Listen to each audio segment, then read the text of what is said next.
जय हिंद जवानों। आज की जो क्लास है वो आप सभी स्टूडेंट के लिए बहुत ज़्यादा इंपॉर्टेंट होने वाली है, क्योंकि आज की क्लास में मैं एसएससी जीडी के लिए आपके लिए 10 बेस्ट क्वेश्चंस लेके आया हूं और मैं देखना चाहता हूं कि आप में से कितने स्टूडेंट ऐसे हैं जो 8 सही कर पाते हैं या 8 प्लस सही कर पाते हैं, 8 से ज़्यादा सही कर पाते हैं।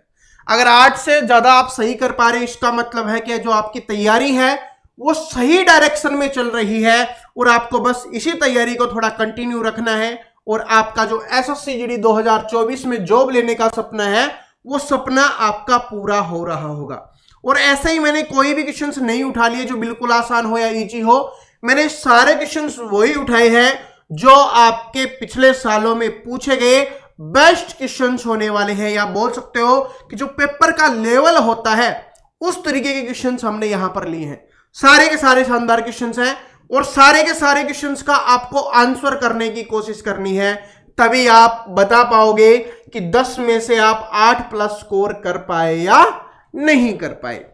तो चलिए स्टार्ट करते हैं। पहला क्वेश्चन है जो आपकी स्क्रीन पे है, जो बार बार रिपीट होता है, जो टाइप बार बार रिपीट होती है, वो वाला क्वेश्चन आपके स्क्रीन पे दिखाई दे रहा है। पहले क्वेश्चन को पढ़िए। क्वेश्चन बहुत आसान है और अगर आसान नहीं है तो आप सभी जानते हो मैंने आपके लिए मैथ बहुत आसान कर दिया, इस क्वेश्चन को भी आसान कर देंगे। देखो क्या है कि किसी कारखाने में सभी श्रमिकों का औसत वेतन है वो कितना दिया गया है, 3000 दिया गया है। उनमें से 12 उच्च अधिकारी हैं और उनका औसत वेतन कितना दिया गया है, 12000 दिया गया है। और शेष श्रमिकों का औसत वेतन कितना दिया गया है, इतना दिया गया है। तो आपको बताना है श्रमिकों की संख्या कितनी है, यह हमें बतानी है। तो आंसर आप सभी ने कर दिया होगा, जो कर रहे हैं, नहीं कर रहे तो निकालते हैं। देखो सबसे पहले क्या बोला गया, हमें संख्या नहीं दी गई, हमसे संख्या पूछी गई है। अगर संख्या दी हुई होती तो हम गुना वगैरह कर देते और प्लस माइनस करने से हमारा आंसर आ जाता, लेकिन इसमें संख्या नहीं दी गई। ना ये बताया गया कि टोटल कितने हैं, ना ये बताया गया है कि श्रमिक कितने हैं। हमें तो सिर्फ यही बताया गया है कि उनका औसत वेतन इतना, इतना और इतना है। तो चलो निकालते हैं इसी से। सबसे पहले क्या बोला कि भाई जो उच्च अधिकारी है उनका औसत वेतन है वो कितना दिया गया है, 12000। औसत वेतन कितना है उनका, 12000। दूसरी तरफ कौन से है, श्रमिक है, दो, ये एक श्रमिक है, एक उच्च अधिकारी है, ओके। उनका कितना दिया हुआ, 2500 दिया हुआ है, 2500 दिया गया है, ओके जी। उसके बाद दोनों का कॉमन, यानी अगर श्रमिकों को भी मिला दे और उच्च अधिकारियों को भी मिला दे तो कितना बन जाता है, वो 3000 रुपए बन जाता है। तो दोनों का कॉमन कितना है, 3000 रुपए। यहां पर अपना एलिगेशन मेथड है वो अपने को यूज करना है और इसी से आंसर बहुत आसानी से आ जाएगा। इसमें से ये माइनस करके लिखेंगे तो 12000 में से 3000 गया, कितना आ गया, 9000 आ गया। इधर इसमें से ये माइनस करके लिखेंगे तो 3000 में 2500 गया, कितना आ गया, 500 आ गया। 2 जीरो से क्या हो गया, 2 जीरो कैंसिल हो गया। 5 से काटो, 5 एकम 5, यहां पर 5 से काटोगे 5 एकम 5, 5 अंठे 40। ठीक है, कितना अनुपात आ गया, 1:18 आ गया। कितना अनुपात आ गया हमारा, 1:18। इसका मतलब 1 अनुपात कौन से, 12000 वाले, और ये 12000 वाले कौन से हैं, उच्च अधिकारी हैं, वो 1 अनुपात में है। और 18 अनुपात वाले कौन से हो जाएंगे, श्रमिक हो जाएंगे। 1 अनुपात का मान हमें दिया गया है, क्या दिया गया है कि कितने उच्च अधिकारी हैं, 12। तो 1 अनुपात बराबर कितना हो गया, 12। हमें किसका मान निकालना है, 18 का। तो 12 गुना 18 कर देंगे, हमारा आंसर निकल के आ जाएगा 180 और 36 कितना हो गया, 180 और 36 216 हो जाएगा। तो 216 श्रमिक थे। श्रमिकों की संख्या ही हमसे पूछी गई थी तो वो हो जाएगी आपसे 216 हो जाएगी। 216 आपसे ये पूछ सकता है, देखिए इसमें क्या पूछा था, श्रमिकों की कुल संख्या ज्ञात कीजिए। तो श्रमिकों की कुल संख्या कितनी आ गई, 216 आ गई। अब आप यही सोच रहे हो 216 आ गई, क्या इसका अलावा सोच रहे हो, बताओ। देखो ध्यान से पढ़ो।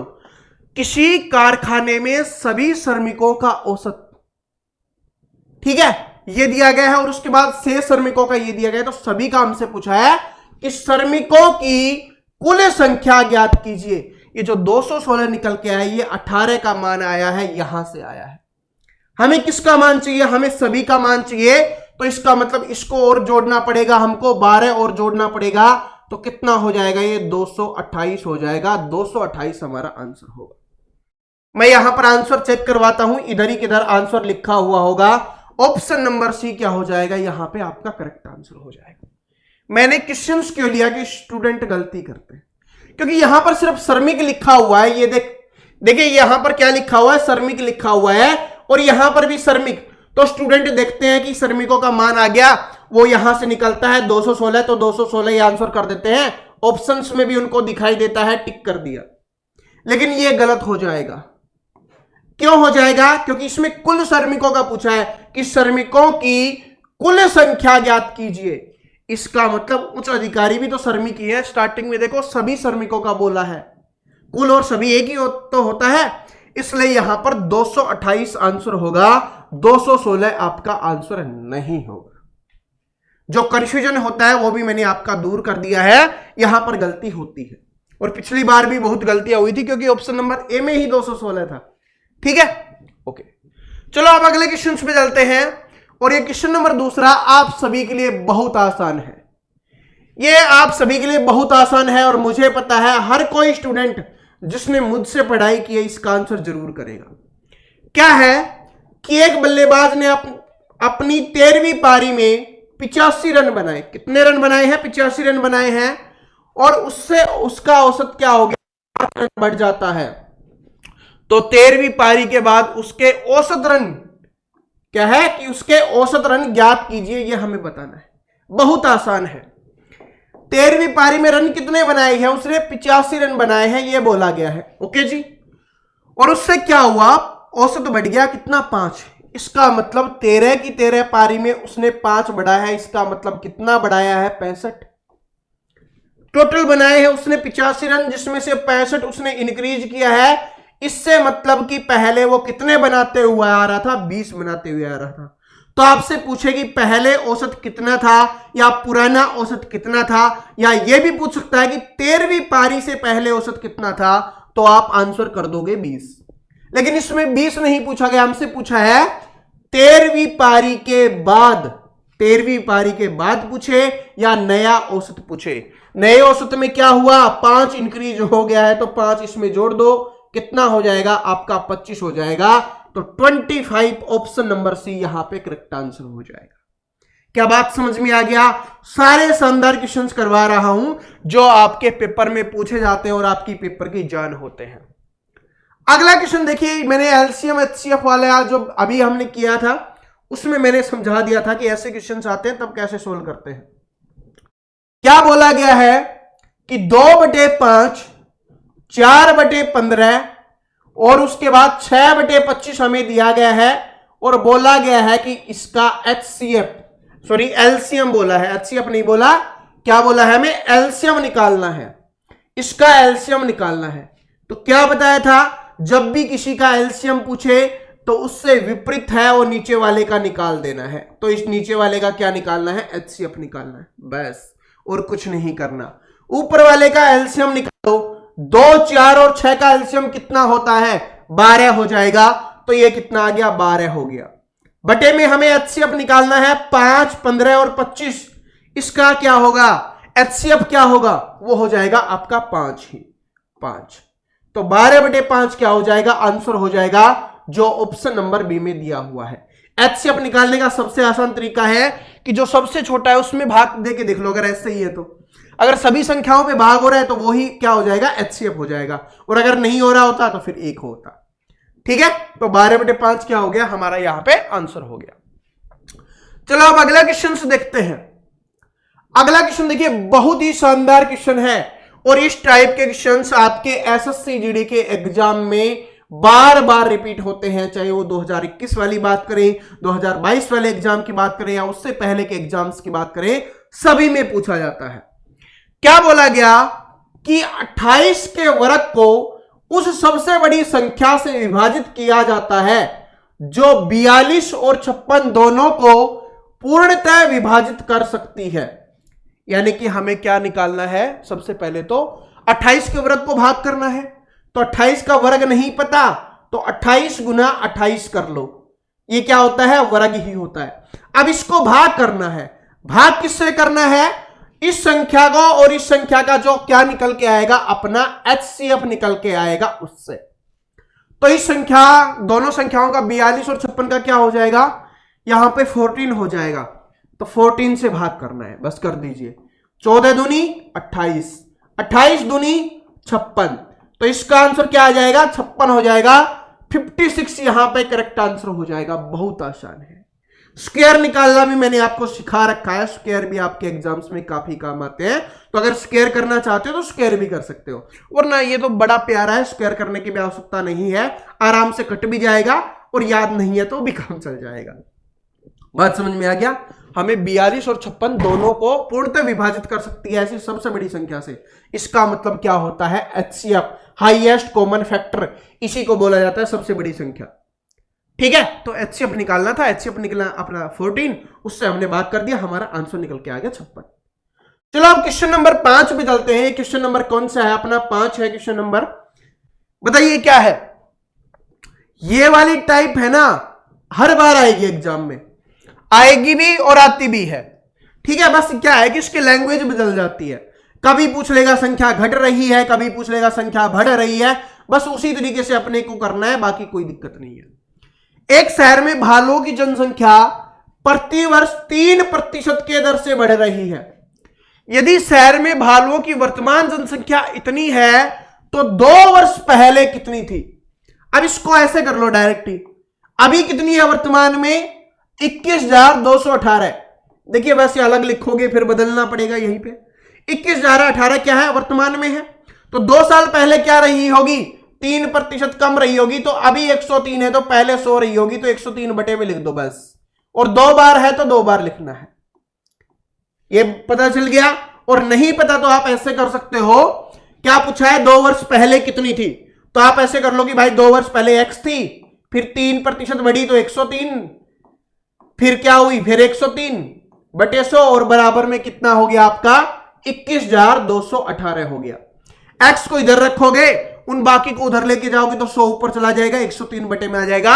यहां पर हमने क्या किया है, डायरेक्ट ही कर दिया है बस, क्योंकि हमें समय बचाना है, अपनी स्पीड पे फोकस करना है। ये मैं आपको बता चुका हूं, क्योंकि स्पीड बहुत जरूरी है। तो इतना तो स्मार्ट आपको होना ही पड़ेगा कि यार ऐसे लिखेंगे, उधर जाएगा तो अपने आप बदल जाएगा, जो अंश है वो हर बन जाएगा, जो हर है वो अंश बन जाएगा। बस इससे काट दो, इससे काटते हैं, कितने पे गया, 2 0 और 6 पे गया। इससे काटो कितने पे, 2 पे, बस 2 है और इसके आगे 4 0 लगा दो, आपका आंसर हो जाएगा। 2 के आगे 4 0 किस में है, ऑप्शन नंबर सी में है, तो ऑप्शन नंबर ही सी क्या हो जाएगा, आपका करेक्ट आंसर हो जाएगा। क्या बात समझ में आ गई, बस इतना आसान है। कैलकुलेशन बहुत आसान है, कैलकुलेशन स्पीड बनानी पड़ेगी। कैसे किया, 103 को 2 से किया तो कितना हो गया, 206, तो 212 में से 206 गया, कितना बचा, 6, यानी 618 हमारे पास बच गया। फिर 103 छक्का कितना होता है, वो कितना हो जाएगा, वो आपका हो जाएगा 618 और 2 बार उतारा है तो बीच में 0 लगेगी, तो 206 हो गया। फिर ये 2 से कट जाएगा, बस गुना करना है। कैलकुलेशन ऐसे आपको करनी है, अपनी स्पीड को इंक्रीज करना है। और अगर आप ये प्रैक्टिस करते रहोगे ना, ये क्लास आपके पेपर तक आप देखते रहोगे, तो आपकी स्पीड इस क्लासेज में भी बन जाएगी काटने वाली। ठीक है, बस खुद करते रहना, थोड़ी मेहनत। आगे देखिए क्या है, अगला क्वेश्चन क्या है, छठा क्वेश्चन है आपका ये, कि संख्या 350 में 20% की वृद्धि की जाती है और फिर 25% की कमी की जाती है, इस प्रकार बनने वाली नई संख्या ज्ञात कीजिए। बहुत ही आसान है, कुछ नहीं करना, सबसे सिंपल तरीका है ना, जो बेसिक है उसी से कर लो, उसी से आंसर निकल जाएगा। क्या है भाई, 350 है, उसमें से क्या हो रहा है, 20% की वृद्धि। जब भी वृद्धि हो 100 में जोड़ देना है, जब भी कमी हो 100 में से माइनस कर देना है, सबसे सिंपल है। तो कितना हो गया ये, 120 बटे 100। कमी हो रही है 25 की, तो 100 में से माइनस कर दो, 75%, 75 बटे 100, 25 75, 25 चौके 100, 20 पंजे 100 और 20 छिक्के 120, 2 दूनी 4, ये 3 पे कट गया, 2 से काटा। ठीक है, अभी इसको 2 से छोड़ते हैं, ये 5 से काट देते हैं, कितने पे, 70 पे, और फिर 2 से काट दो 35 पे, और 35 गुना 3 गुना 3, या 35 को 9 से गुना करना है। 35 को अगर हम 9 से गुना करेंगे तो कितना आ जाएगा, ये 315 हो जाएगा। 315 ही आपका आंसर हो जाएगा। और अगर 9 का 35 का 9 तक नहीं आता तो 10 तक तो आता है 350। 350 में 35 कम कर लो, कितना आ जाएगा? ये आपका 315 आ जाएगा। ये स्मार्ट तरीका होता है कैलकुलेशन बिना किए हुए। ये तो समझ में आ गया, बिल्कुल बेसिक था, सभी ने किया होगा। काउंट करना है, लास्ट में बताना है। देखता हूं कितने स्टूडेंट हैं जो 8+ क्वेश्चन सोल्व कर पाते हैं। क्वेश्चन नंबर अपना 7 है। कम समय में बेहतरीन क्वेश्चंस, बेहतरीन सॉल्यूशन आपके लिए लेके आता हूं ताकि कम समय में मैथ की आपको बेस्ट से बेस्ट क्लास मिल सके और आपका जो मैथ का स्कोर है उसको तेजी से बढ़ा सके। देखिए क्या है, एक दुकानदार ने 9 रुपए प्रति दर्जन की दर से 240 चॉकलेट खरीदी। यदि वह उन सभी को 1 रुपए प्रत्येक पर बेचता है तो उसका लाभ प्रतिशत क्या होगा, यह अपने को बताना है। कितनी चॉकलेटें खरीदी हैं? 240 खरीदी हैं और दर्जन के हिसाब से खरीद रहा है। एक दर्जन में 12 होता है, एक दर्जन में 12 होता है, इस बात को याद रख लेना। इसका मतलब उसने कुल कितने दर्जन खरीदी हैं? 20 दर्जन। कितनी दर्जन खरीदी है? 20 दर्जन। उसके बाद बोला है और एक दर्जन का मूल्य कितना है? 9 रुपए है। इसका मतलब 9 रुपए से गुना कर दो तो कितने रुपए में खरीदी उसने? 180 रुपए में क्या खरीदा? उन जो चॉकलेट थी उनको खरीदा। बेच कितने में रहा है? एक चॉकलेट को 1 रुपए में। चॉकलेट टोटल कितनी है? 240। तो इसका मतलब बेच कितने में दिया उसने? 240 रुपए में दिया। 180 में खरीदी, 240 में बेच रहा है। इसका मतलब कितने रुपए का मुनाफा कमा रहा है या लाभ कमा रहा है? 60 रुपए का। कितने पर? 180 पर, और गुना में 100। 60 180, 100/3 क्या होता है? 33 सही, 1/3% क्या हो जाएगा? आपका आंसर हो जाएगा, जो ऑप्शन नंबर बी में दिया गया है। जिन स्टूडेंट को नहीं पता इसको याद कर लेना कि दर्जन में कितनी वस्तुएं होती हैं? 12 वस्तुएं होती हैं एक दर्जन में। ठीक है, एक दर्जन में कितनी वस्तुएं होती हैं? 12 वस्तुएं होती हैं एक दर्जन में बस। तो हमने हमारे क्या है, 240 चॉकलेट खरीदी है। कितनी दर्जन हो गई? 20। एक दर्जन 9 रुपए की तो 180 रुपए की खरीदी। 240 में बेच रहा है, 60 का लाभ, 60/180, 1/3। 1/3 का मतलब क्या होता है? 33 सही, 1/3%। ऐसे कर दो चुटकियों में। ये होता है स्मार्ट तरीका, स्मार्ट अप्रोच। आसान क्वेश्चंस ये वाला निकालो, सिंप्लीफिकेशन वाला। सिंप्लीफिकेशन कल पढ़ाया था ना, जिसने कल वाला पढ़ा होगा आंसर कर देगा और जिसने नहीं पढ़ा होगा नहीं कर पाएगा। ठीक है, क्योंकि कैलकुलेशन इंपॉर्टेंट है इसमें, और थोड़ा अलग टाइप का क्वेश्चन था तब हमने इसमें इंक्लूड कर लिया है। क्या है कि यदि ये है m का अपने को मान निकालना है और बराबर में 28 होना चाहिए, ये दिया गया है, तो आराम से निकालते हैं। क्या बताया था मैंने आपको कल? कैसे यूज करना है? बोर्ड मास का। तो सबसे पहले इसमें कौन सी चीज हो रही होगी? सबसे पहले तो भाग है, तो भाग ही होगा इसमें। तो भाग करो, 42 को 2 से भाग देंगे, कितना आ गया? अपना 21 आ गया। प्लस में इधर क्या है? ये तो 3m है, तो 3m है लिख देते हैं। माइनस का इसको भाग दो, कितना आ गया? 2, क्योंकि 11 दूनी क्या होगा? 22, 2 हो गया। प्लस का 3 है और बराबर में अपने को कितना होना चाहिए? 28 होना चाहिए, यह हमसे बोला गया है। ओके, इधर देख लो, जोड़ जोड़ वाले जोड़ लेते हैं, और 21 और 3 कितना हो गया? 24, और माइनस का 2 है तो कितना हो गया? यहीं से 22। तो इसका मतलब पूरे के स्थान पर 22 लिख देते हैं। 22 हमने लिखा।